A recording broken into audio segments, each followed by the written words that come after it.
It's Energumen opening up a clear advantage in the closing stages. A breath of fresh air over fences is going to stay at the helm of the 2 mile novices. Energumen by a romping 10-12 lengths. So, hello and welcome back to episode 2 of the Road to Cheltenham Challenge 2022-2023. Mr. Group, we're well and truly on the road. Very much so. Great weekend of action across either side of the Irish Sea, as they say. Navan, Naas, Cheltenham, lots to get stuck into. So, yeah, looking forward to it. 100%. And thank you first and foremost to everyone who got involved in the comments last week's video. Just shy of 3,000 views. And of course, we did get plenty of entries as well, of course, Ronan Groome. The Road to Cheltenham Challenge, the template is below, so it's not too late to get involved. And of course, we are going to give away that hamper on the eve of Cheltenham, the Cheltenham Festival hamper to the healthiest looking portfolio. They're some of week one's selections. We're going to be running through some of those later on in the show. And yeah, plenty of entries. I think just short of 50, 49 entries, I did count, Ronan Groome. So not too late for people to put in their template in the comments. Yeah, absolutely. Get involved. I'm sure we'll allow them a week they can have their week one from last week and then put in one for this week. And the more the merrier, I suppose. It'll be great to get everyone involved. Absolutely. Now, of course, if you didn't already do so, do subscribe to the channel. And also, we're going to encourage people to put in their big question, because we do have a segment every week. We're going to be answering your questions on the Road to Cheltenham 2023. Now, first section of the show, Ronan, let's rattle on through. And as we mentioned last week, we're going to split up the performances with a view to Cheltenham. Some of the most significant performances in the last week. Some of the top prospects with a view to Cheltenham. And we're going to actually narrow it down this week. We're going to do this going forward. I'm going to take 3. You're going to take 3. And we're going to star rate some of the performances in the last, I suppose, 7 days since we recorded the last show. And these are the performances this week we're going to look at, and we've star rated them, Mr. Groome. So without further ado, you did put up 2 nice winners on the Thursday show, and they turned out to be significant performances with a view to Cheltenham. Hermes Allen and Banbridge. So you're back in the winners' enclosure on a Thursday. You've taken both of those and Zarak the Brave, and you're going to start with Zarak the Brave, who was an impressive juvenile hurdle winner for Willie Mullins during the week. Yeah, he did it nicely. Going back to Tuesday at Ferry House last week. A bit novices early on, Zarak the Brave, but grew into the race, picked up really nicely. Paul Townend referred to that after race. He was surprised at how much the horse picked up and showed a turn of foot for him. Lovely jump at the second last. Got over the last fine and kicked away there. Probably didn't beat much, if we're being honest. He was odds on, Zarak the Brave. But look, he's a nice type. He's €200,000 he cost for Isaac Swade and Simon Manure, having more horses with Willie now these days. And you'd imagine he'd go on to the Grade 3 at Ferry House, where he could meet the likes of Cougar.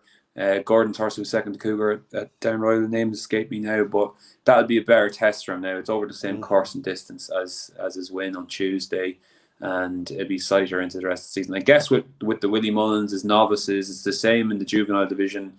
You're wondering what's coming after that, but I don't think we should take anything away from Zarak the Brave. I thought he did it very nicely here, first time out. More to come, Paul Townend said as well, on his first start, obviously, in Ireland. Proof of the run. Hit a bit of a flat spot, didn't he, in running? But apart from that, his best work was certainly at the finish, and jumped very well, which is impressive. Yeah, I think if you were taking the odds-on quotes and the way they travelled around the bend, you'd probably be thinking, Genie Mac, he'd be sweating a bit. I'm not sure what price he traded. Maybe he went odds against for a while, but he really did pick up nicely. And okay, give us a bit of Hermes Allen. Yeah, Hermes Allen. Just on the Thursday show, I was kind of saying that he was cost a lot of money from Ireland. He was one of the most expensive Irish pointers bought last season. There wasn't much chat about him, and I owe that to Nicholas's comments after his race on Friday. He said that he was surprised the way the horse improved, or he showed at home. He didn't show much at home at all, and then the horse won by 25 lengths at Taunton, and it completely surprised him. So maybe that's factored into the fact that there has not been much talk about this horse for the big Ante-Post targets. There has to be now, because he was really impressive. I thought he jumped really well from the front, settled everything. Music Drive was with him turning for home. You're thinking it's going to be quite tight. he picked up really well for Harry Cobden. Really The well. the one thing I would say about him, Ron, he did have his own way in front. I thought, Harry Cobden controlled the race completely. He was able to get a breather into the horse, and I just thought he had his own way out in front a little bit. Possibly so. But you can't not be impressed with the way he just powered on away from them up the hill. And I thought I was impressed with myself. I would say what I would kind of curb the performance a bit on is the comments after the race, especially on racing TV, seemed to be very, oh, this is Nicholas getting one over, Willie Mullins and Gordon Elliott. They did say, in fairness to them, they were kind of saying as well, those two trainers have better to come, but I did think they over-egged that a bit. Maybe a bit of it was tongue-in-cheek, but we'll see what Hermes Allen goes on to do now. Nicholas nominated the shallow hurdle, which would be a significant target for him because Nicholas often sends his best hurdler there. He sent Stage Star there last year and Brave Man's Game the year before. So that would be a big shout for Hermes Allen to be the chosen one from Ditchy to go to... Looks a galloper, but I don't think he's slow. No, I don't think he's slow. No, and I just think that interesting that 2 mile 5 race he won. It's often been won in recent years by horses that have ended up in the Albert Bartlett, the likes of Time Hill, and that was the direction that Blazing Cow was going last year after he won it before he got injured. So interesting to see where he goes. And then just finish off with Banbridge. Look, I just think with the 2 mile chase division, it's always interesting. That's why I like the call from Joseph to go back down 2 miles. He jumped so well first time out. Go and test him over the 2 miles, and I think he passed that test of flying colours. It was really good. From the front again, let him fly at a couple of spectacular leaps down the back, and had the race in safekeeping. Really kicked on up the hill. A hill we know that he likes very much, obviously having won at the festival last season. That's always a fair trial now for the Arkle. I know people will be pointing to the fact that he's a 2.5 mile winner, and even Joseph at the start of the season was talking about staying chases with him. So he's got any amount of options open. But I wonder, would they be tempted now to go the Arkle route just to use his strength at jumping? Like Willie Mullins always talks about that with 2 mile chasers. That's the reason he went down and tripped with Energy. He jumped so well over the 2.5 miles. When you have that strength of jumping, it's obviously much more significant when you're over the 2 mile trip. So Banbridge would interest me now. If Joseph started saying, yeah, I think the Arkle might be the route to go, 12-1 is a fair price, considering he has that coursing distance win over his belt now. So he'll be interesting going forward as well. Banbridge, I was quite impressed with him. And you've given star ratings, 4 stars to Banbridge, 3 for both Hermes Allen and Zarak the Brave. Did think it was a nice performance. Not sure what was in the race, to be honest with you, Mr. Groome. And I couldn't have him on my list whatsoever for an Arkle. I'm just going to put that on the record. My, I suppose, selections for the week with a view, I suppose, prospects to review. The first one, going to start at the bottom, Three Stripe Life. Novice chaser, obviously, Gordon Elliott. First thing I'd say is he's chalked up with some firms out there 4-1 for the Turner's Chase. That's an absolute chronic price. That's the first thing I'm going to say. He'll obviously strip fitter for the run. I thought there was 2 separate races going on in the race. Davy's comment after the race, just on his jumping, first of all, I thought he was careful at quite a few down the back. Thought he was out jumped throughout by the ill-fated grand jury. Who, it's such a shame about him because I thought he was going to be a real nice horse. I know Rory Fitz on Twitter, myself and Rory were talking about this horse as a potential 3 miler this year that could take real high rank. And when you see him out jumping Three Stripe Life, who's, I suppose, shorter for a Turner's than he is an RSA or Brown Advisory, for me, it was a pretty underwhelming performance on Chase debut. Davey said to Gordon, I think afterwards, the quotes from Gordon was that he thought he had grand jury covered in the straight. I'm not so sure he had. And it's the careful jumping. He's obviously going to strip fitter for the run and come on for it. Thought it was a weak race.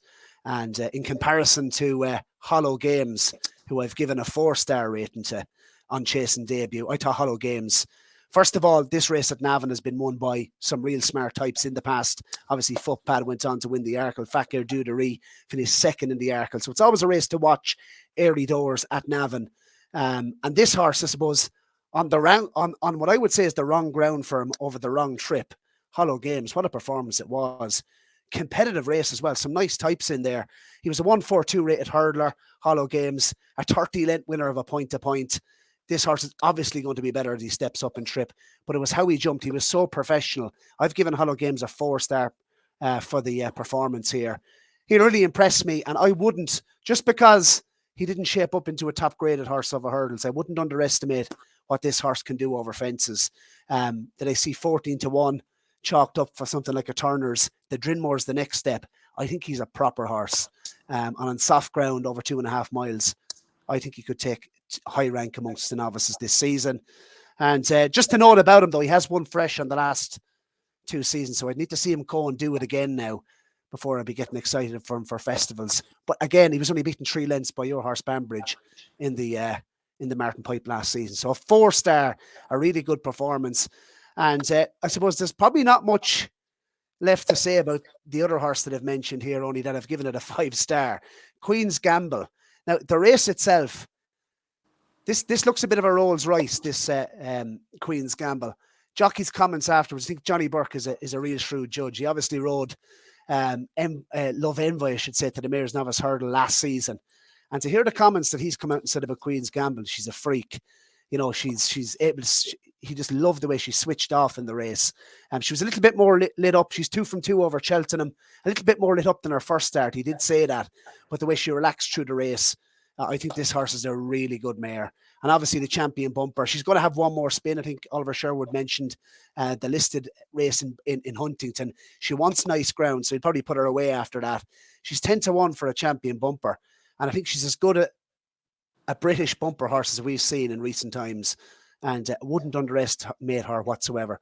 I give that a 5-star performance. That was exceptional.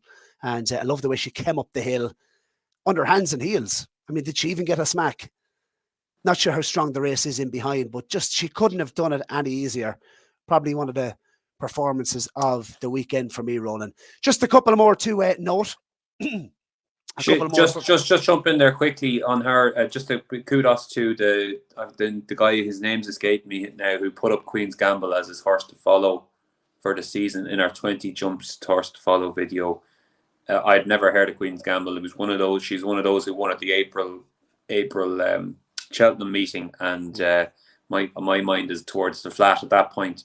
But he spotted her there, liked her a lot, and he put her up as her horse to follow. The name escapes me now. I'm sorry if you're watching, but a great shout with Queen's Gamble there, and hope he's on a nice prices maybe for the Champion Bumper or something.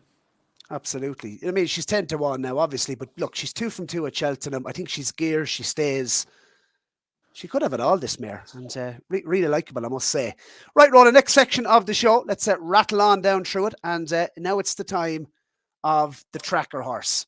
Who have you put into the tracker this week? Of course, it did deliver great success for us last season. Plenty of winners in this section of the show. Who goes in this week? Yeah, well, like a horse that ran at Naas on Saturday. He ran in the Brown Lad handicap hurdle, and he was very close third there. The horse called Lucky Max, a 6-year-old with Sean Doyle. He was a horse. He ran up a sequence there last year for Sean. Won 3 in a row. Really progressed through the ranks, and just a couple of things happened since. He went over to Dan Skelton's, and it just didn't work out from there. He ran a couple of races, handicap hurdles, just whatever, for whatever reason he couldn't get involved. He's come back to Sean Doyle's, ran a couple of times over fences. Again, just maybe that's not his bag. He struggled a bit in good kind of novice chases towards his, just back in October there. Back over hurdles, his first run back over hurdles for Sean Doyle. He's run a huge race here. Closing in on Watchhouse Cross and a good horse called Vina Ardanza. I think there's a good handicap hurdle in that Vina Ardanza this year. He's got nice novice hurdle form from last year. The front 3 came clear, and it was just a run that said to me that there's more to come from him over hurdles back for Sean Doyle. And maybe this is going forward, this is to be his bag. It was also his first really good run over 2.5 miles, which opens up more avenues for him and options for him. You know, he's a horse who has nice form. He was 7th in the good 2 mile hurdle at the Dublin Racing Festival. So he's got good enough handicap hurdle form, and I think he's the scope to go on again now. He was 25-1 shot on Saturday, suggesting that maybe wasn't a lot expected of him, but he completely outrun those odds under Maxine Sullivan, and I think he could be one worth following for the rest of the season ahead.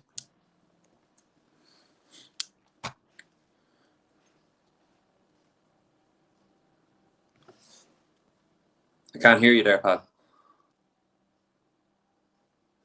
Sorry there, pal. I said he was a horse that caught my eye as well last season. Did he run in the Coral Cup last year before transferring to the Skeltons? He was definitely down to running it at the time, but he ran in Banbridge's race. What's that? The Martin Pipe, isn't it? Yeah, the Martin Pipe. Yeah, nice horse, I'd say. Going forward, could be more to come from him. My tracker horse, Kem, would you believe it, Ronan Groome, up at Ayr last Wednesday.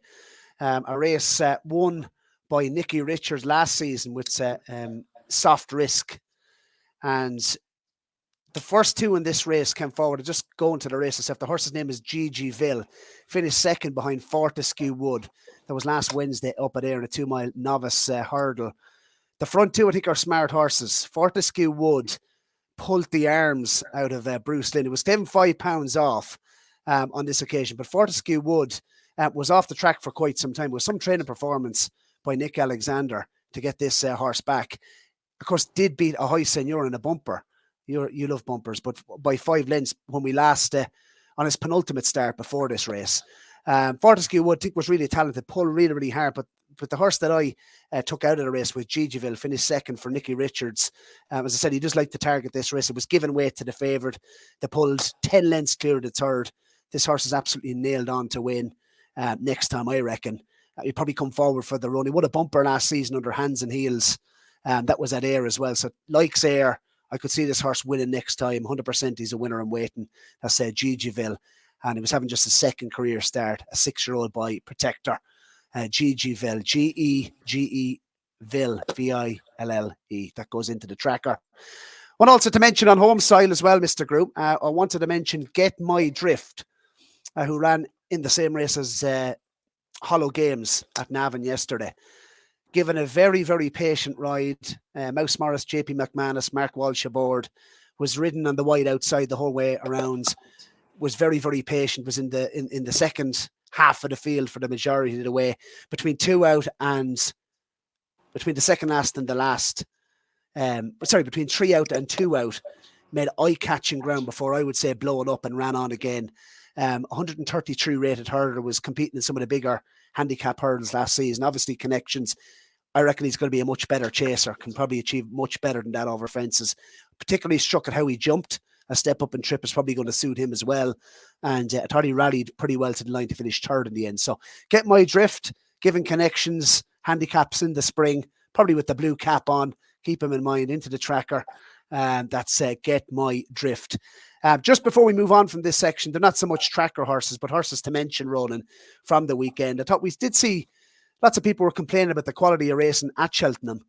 Just a couple to mention. I thought the 2 bumper horses, we mentioned Queen Gamble, but I think Gentle Slopes is a fair horse now for Milton Harris. I was surprised the price he went off, to be honest with you. Disappointed on his penultimate start after winning first time up. I think it was at Sedgefield, a bumper. Point-to-point winner. I think this is a really good horse. I like the way he did it. And must give a mention to our old friend, the Real Whacker, who he did, of course, put up as a long shot in last year's show. Comes out and wins the novice chase. What a ride it was by Gavin Sheehan. Took the bull by the horns. And that race has been won by some nice types as well. I think Thistlecrack won that in the past. The Real Whacker, don't underestimate him. I'd love to see him giving him, I'd love to see Pat Neville, who trains him now, giving him a couple more spins and maybe underwhelming spins and send him to something like the Ultima and send him out in front. The way he some jumper on him. He did it well, yeah. He stayed on very well. He got up the hill fine. You thought he was covered, I'd say, by Indigo Breeze. He thought he must have traded odds on, but he stayed on strongly, the Real Whacker, in fairness to him. So, yeah. 100%. Well, that's the tracker horse section. Now we're on to the next section, which is the big question, Ronan Groome. And I suppose for next week's show, get your questions in. You can see hashtag the big question up top. We're going to be covering this section every single week. And we got some questions in, Mr. Groome, and just to kind of call out a few of them. This week, the first question I wanted to ask you, and just going to pull up the questions here now. Just seems to have lost them off my screen. One was in relation to, we'll get the name in a second, in relation to a Plutard. I mean, I'm not sure, did you see the entries for the Betfair Chase this weekend, but it doesn't look that big a field. And the question was, if he wins as impressive this year, what what price will we see a Plutarch for the Gold Cup if he does the same thing this weekend, or is as impressive at Haydock? Yeah, I like that he's not going to. Royal Guy isn't going to run either. Rich Ritchie confirmed that during the weekend, so it's basically it's going to be something of a match between him and Protectorat. Like the way Question comes from Gary Troy, by the way. Yeah, Gary Troy. Yeah, the way Henry's horses are running, he's got them really fired up. You know, Captain Guinness, obviously, Bob Ollinger. We might talk about him in a bit, but I thought he ran a decent enough race. And obviously, Captain Guinness won the Fortria, and by Alan has won the Champion Chase. And Henry's fairly got them motoring in the top races so far. I can't see a reason why Plutarch is odds on. I can't see why he wouldn't win against Protectorat on a track that just suits him down to the ground. 3 miles around Haydock. He absolutely walloped them last season, and I don't think it's going to be a stronger race. And it wasn't that strong a race last season. I don't even think it's going to be as strong this season. So if he goes and wins by, a decent margin again, can you cut him that much for the Gold Cup? He's basically just showing he's alive and well and in good form. Maybe that's enough for some firms to make him. Could we see 2-1, 9-4 on Saturday afternoon? Do you think? No, God, you couldn't cut him that much. He's just not. He's not going to enhance his profile, I don't think, by basically only going to do what he's entitled to do. I think by going and winning. So for me, I'd hope I wouldn't be backing him now, thinking, if he wins really well on Saturday, we're going to get ahead of the market here. Maybe it's in the nature of some bookmakers will just cut him blindly, and that's just what they do these days. But yeah, I'd leave him for now. Another question came in from Ray Gosson, and obviously he's mentioned Allaho. This is prior to the news. Obviously, Allaho misses the King George. If Allaho were to win the King George, could they have a roll at the dice when it comes to the Gold Cup? And also mentioned, and if that were to happen, would that throw a curveball? And would Willie send Gallop and the Champ potentially to the Ryanair before the Gold Cup in 2024? That's something, I suppose. Look, Ronan, we took a view on this last season, the two of us, and it was, I suppose, a little bit from left field at the time. Was Gallop and the Champ to go back to the Turners? Everyone seemed to be balls deep, if you like, for the longer race. For me, and my opinion hasn't changed on him. He's a 2.5 mile horse for the moment. Obviously, he has to step up and do it at 3. Willie said he's going to campaign him as a Gold Cup horse this season. But for me, looking at what I can see with all cards on the table, for me, Gallop and the Champ is a 2.5 mile horse. I couldn't be touching him for a Gold Cup. I mean, he's an absolute chronic price at the top of the market. For me, I'd have serious question marks on whether he'd stay 3 miles, let alone 3 mile 2. You have question marks, but I don't think Willie does. Willie is on record and saying, I have absolutely no issue at all with Gallop and the Champ going up and trip, and he does. What do you think? He significantly does about Allaho. I think Gallop and the Champ will be fine up to that sort of trip. But you never know with the Gold Cup trip until they do it. It is a unique staying test. So you can get a 3 mile horse around Leopardstown or Kempton, and then they can get found out again over the extra 2.5 at Cheltenham. So you never know till they do it, but I think he's got reasonable prospects. Very reasonable prospects. And the trainer commented, that's very definitive for Willie to say that. So yeah, I'm not so sure. I think the horse has seen the best effect over 2.5 miles, but Willie Mullins knows more than Barry Doyle. So we'll leave it at that for now. But God, I can see where you're coming from. Like, he's a big, powerful traveller who's jumping and gets horses out of their comfort zone. So I'll ask you a straight question. If Energumene wasn't around, would Willie have mentioned potentially Champion Chase? Genuinely. Because, I mean, he done the same with Allaho once upon a time. Yeah. If Energumene was not alive, fingers crossed he is, would that have been discussed? I mean, the way he jumped and travelled through his races last season, that's surely his biggest asset. Look, that's just the way I'm thinking about it at the moment. That's the big question segment of the show. Ronan Groome, get your questions in. Of course, next week we'll be discussing all big questions from the viewers on a weekly basis. Next section, portfolio spotlight. Ronan, obviously it's week 1. This is week 2. We've only had one selection from everybody so far. So once again, we're going to just pull them up on screen and have a look and maybe note a couple of maybe eye-catching selections from the viewers. Excuse the spelling mistakes if there is any, but anything catch your eye along the list there from a fairly balanced location wise. We've lots in from the UK, some in from Ireland. Lots of people haven't put their location, so we can keep track. Please do in your template put where you are dialing in from, as the fella says. But here's some of the selections. Well, shall I start? You go on, yeah. If I actually, I do believe down the bottom, it's actually not there, but Chris Hooton had put up a horse called Tekau for the Triumph Hurdle. It's not actually listed on screen there. That was 20-1. Obviously, we saw Zarak the Brave. I love what this horse Tekau did in France. Just one run on the flat so far before transferring to Willie Mullins. Interesting comments from Willie. He expects him to shape up into a Grade 1, potentially Triumph Hurdle contender. We won't see him till Christmas. Willie has said this horse is not a chaser. He'll never be a chaser. He's a compact type hurdler. I just loved what I saw in his run in France. And if he takes to a hurdle, I think this horse is a fair engine. That's Tekau, 20-1. Chris Hooton, who I know is a big fan of you, Ronan Groome, has put up Tekau. Not listed there. Another one to mention, I thought Chemical Energy. Paula Baldwin, very kind comments actually from Paula, had mentioned that it is our favourite show to watch with a view to Cheltenham. So thank you very much for those comments, Paula. She's put up Chemical Energy at 16-1 for the National Hunt Chase. I'm not sure if 16s are still available out there, but I thought this horse, probably a Notting race, but couldn't have done it any more impressive. The further it went in the October meeting, the better he got. And obviously we've seen Gordon, the route he took with Galvin in the past. Surely that's his target. And I did like the look of him.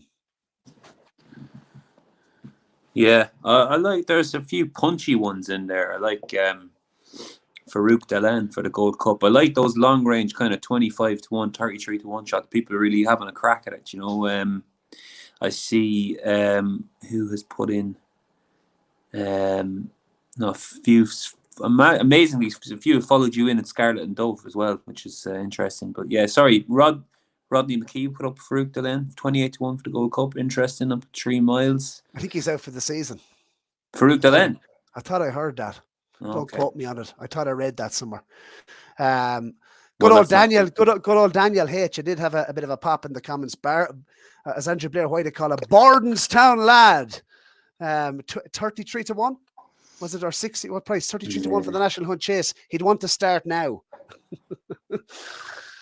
Disappointing, all right, but there was another one, sorry, that caught me. I conflated for the Gold Cup. Darren Goodwin, yeah, not too bad. We talked about him in the show last week. I think he could definitely take one of the Leopardstown races again, the Grade 1s, and that price could look pretty smart by March. Look, I think Chris Neville has his head screwed on. He's followed us in on Dysart Dynamo for the Arkle. All the talk, of course, about Flame Bear. Supposed to have schooled very, very well over fences.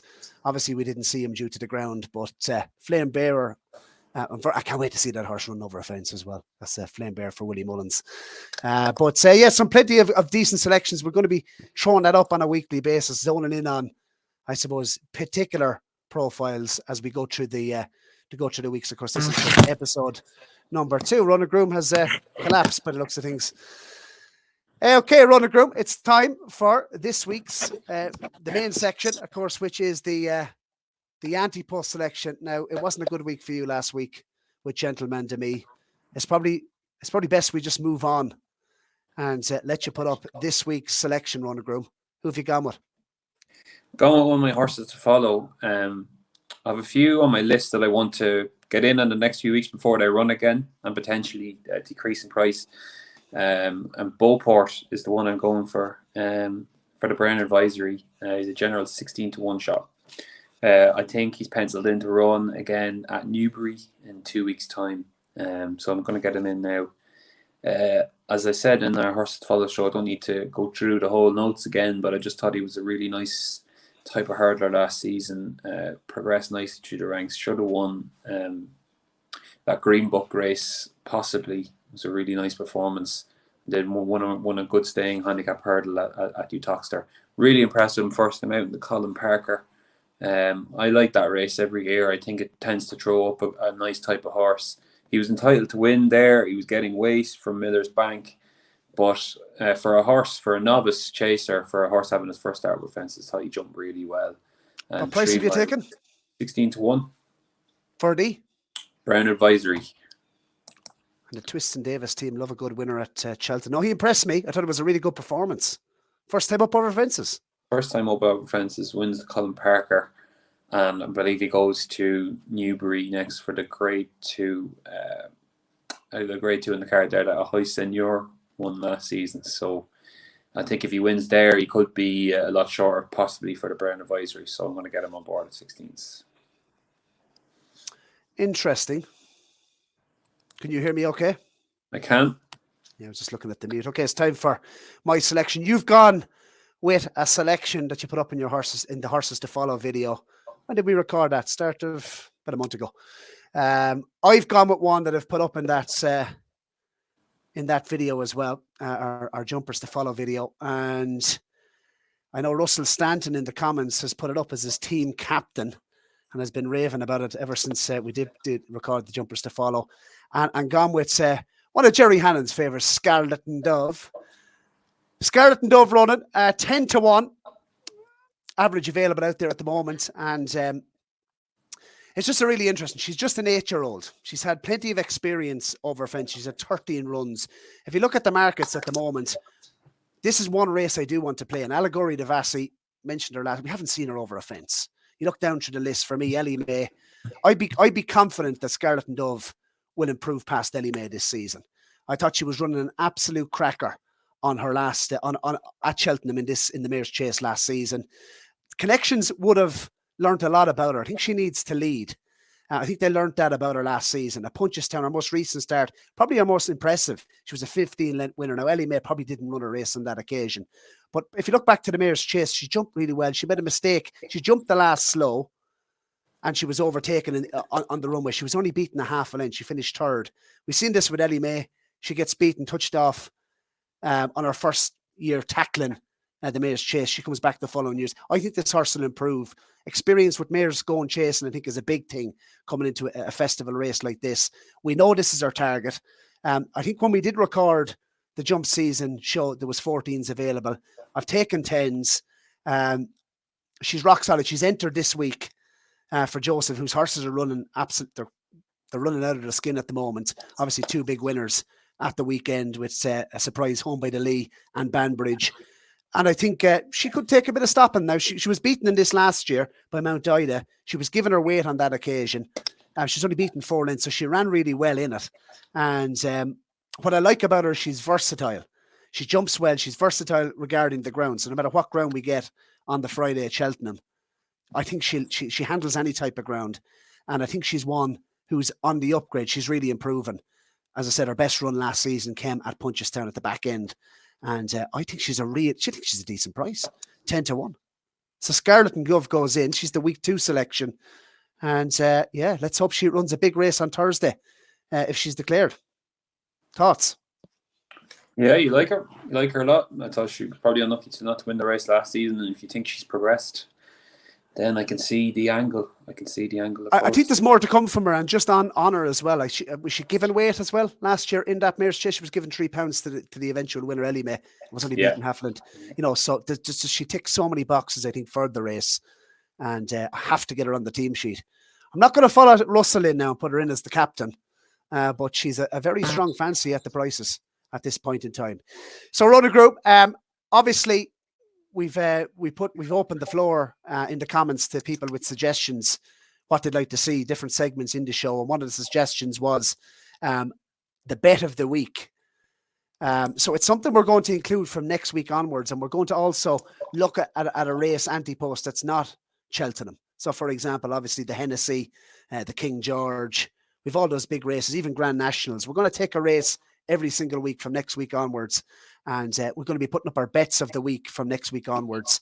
There is one horse I did want to mention, though, this weekend that I cannot wait to see running. And I could see it's available at 40-1 for a stairs hurdle. I'm not going to be as adventurous on this show and put him up as a bet.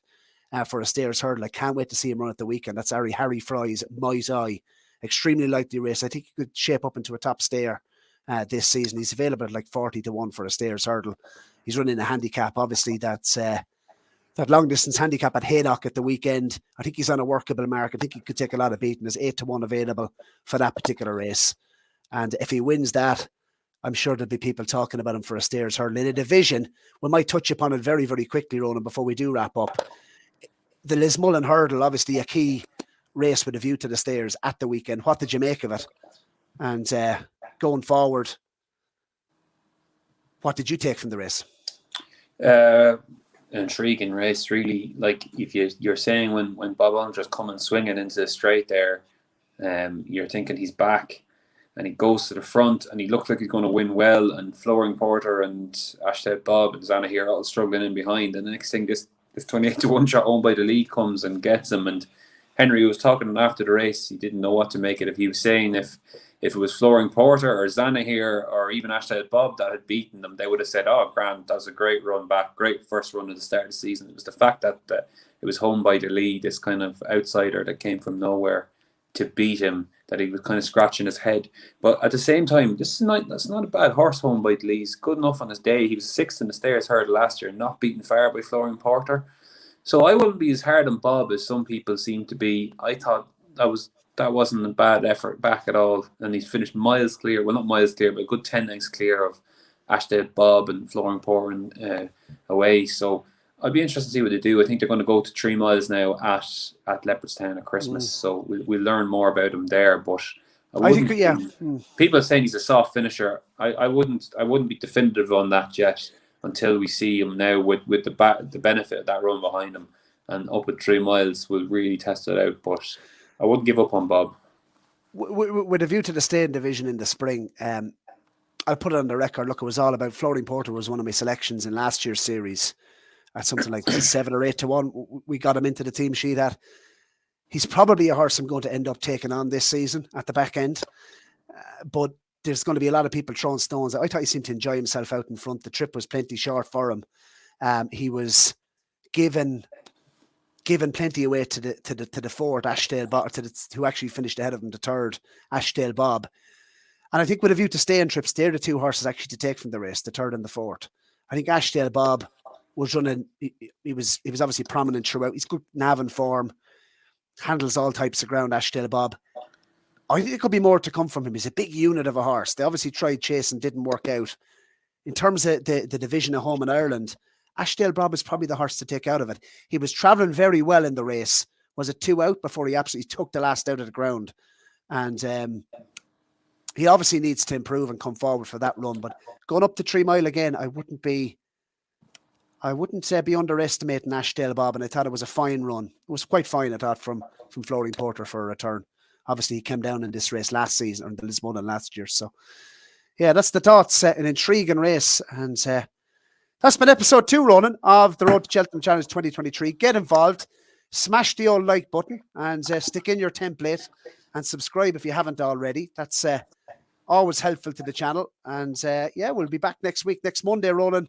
And, of course, a cracking weekend. Of course, the big racing at Haydock this weekend. And I do believe we Punchestown as well. So, lots on the horizon. Very much so. It's see you next week. Inside the final 150 yards, this is a special year, and it's a hands full of grace.